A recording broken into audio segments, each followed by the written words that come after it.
All right, back on the Young Turks. I told you we'd do a little foreign policy today. We're going to start in on Georgia. And William Dunbar is a freelance journalist. He's based in Tbilisi, and he's written an article for the FasterTimes.com. And William, welcome to the Young Turks.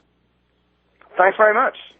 We appreciate your time. So last we heard of Georgia here in the U.S., they were in a bit of a tussle with Russia. And then the media stopped talking about it.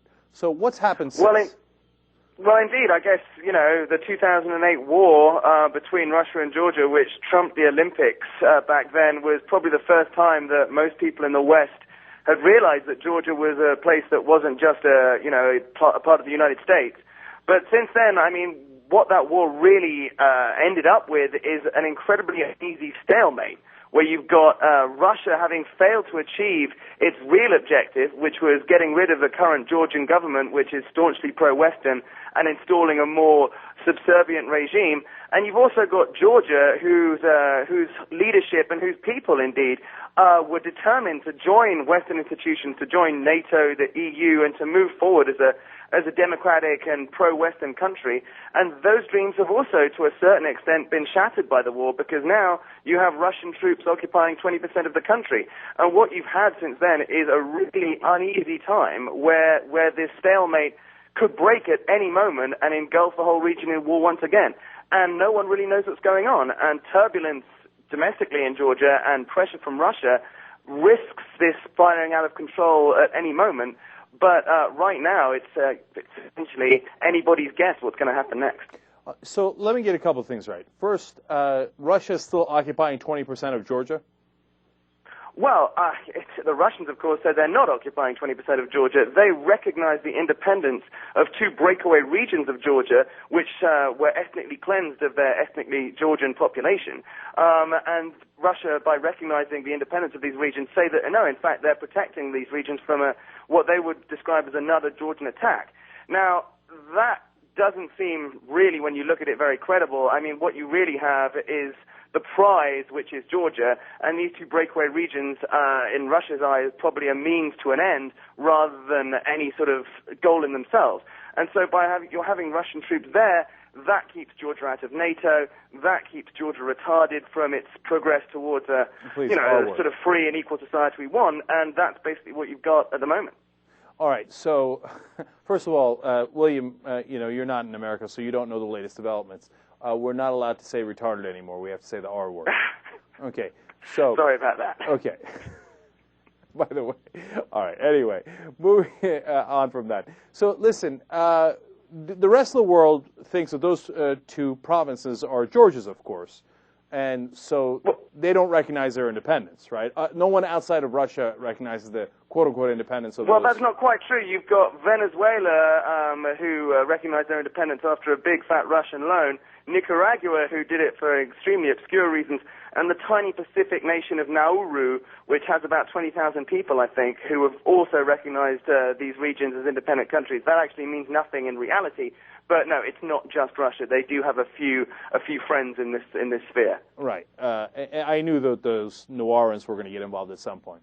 All right. Well, but you can't trust those guys. No, not at all. So now here in the U.S., what the conservatives try to paint in that battle between the Russians and the Georgians was that the Georgians were the good guys. They were our allies. The Russians were 100% wrong, and the Georgians were just sitting around when the Russians attacked. How true or false is that?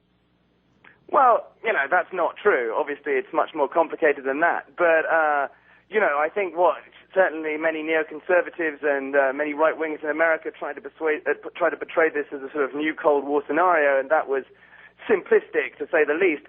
But really, I mean, what happened in August 2008 is a matter of incredible debate, and I think no one, and in fact, even in Georgia, no one would argue that what the Georgian government did was mistaken when they ordered an attack on the capital of one of these separatist territories.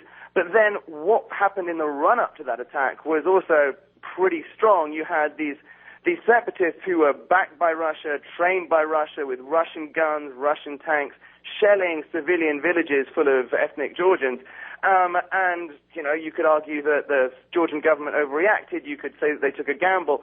I don't actually think that's true. I think some sort of response was inevitable, that response may have been wrong. But I think, that the narrative that it was just a stupid Georgian gamble, that's not really the case. There was going to be a war, I think, in August 2008.